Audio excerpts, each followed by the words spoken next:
Good afternoon.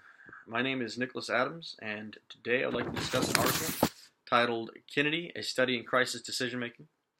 This article was first posted on ethicsstupid.com on May 29th, 2015 by Jim Lichtman. So I chose John F. Kennedy as my example of a global ethical leader. Based on his leadership during the Cuban Missile Crisis and his presidency during the Cold War. So John F. Kennedy was president during the Cold War, a portion of the Cold War. He was the president during a point when tensions were high. Cuba had been taken over by Fidel Castro and his communist regime. They were receiving aid from Russia, and they were being armed as well. This was a problem for the American people because Cuba is like 100 miles off the coast, so it made it much more probable, much more probable. It made it much easier for the Russians to launch from Cuba to get a first strike at the United States. Obviously, those were not ideal circumstances. So, the CIA came up with their first plan, which was to attack Cuba at the Bay of Pigs, using Cuban rebels to try to overthrow the Castro regime.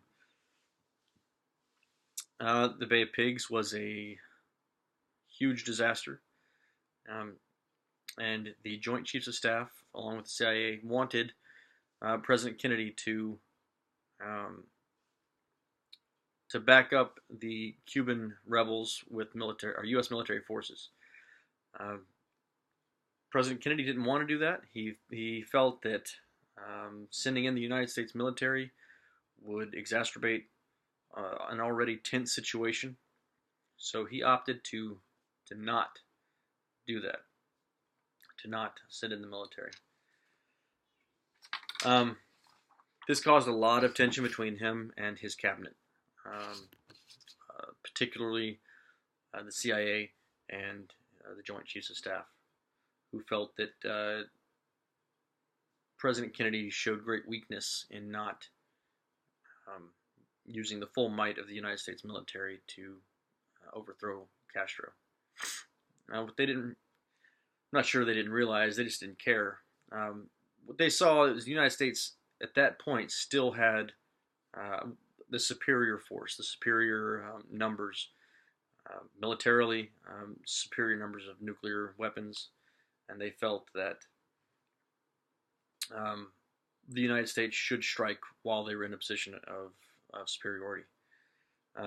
President Kennedy did not want to do that. He did not want to push the world into nuclear war because he knew that at that point there really were no winners. So,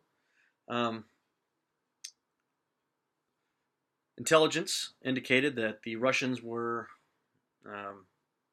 providing the Cubans with missiles, ballistic missiles that were capable of reaching the United States. His cabinet recommended that the United States strike first, strike quick, strike hard. President Kennedy opted to instead enforce a blockade, not allowing anything to come in and out. And he basically showed that we had the strength to stop it from happening, but he also showed that we had the restraint to keep from launching a first strike. His restraint, his leadership, kept the world from being plunged into a nuclear war. Again, caused a lot of tensions with his cabinet,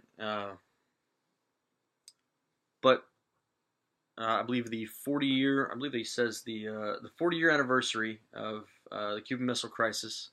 I believe it's Robert McNamara, who had been a member of who had been the defense secretary during um, President Kennedy's presidency. The 40th anniversary of the crisis at a conference in Havana, Schlesinger, Sorensen, and McNamara were stunned to learn that if the U.S. forces had attacked Cuba, Russian commanders on the island were authorized to respond with tactical and strategic nuclear missiles. What this did was it highlighted that President Kennedy made the absolute correct call, and had he authorized that first strike, or had he authorized the United States military to go in, the world would have gone into nuclear war. So, due to his restraint and his level-headed thinking, the world is still here. So I believe that made him a very ethical leader on a global scale. Thank you.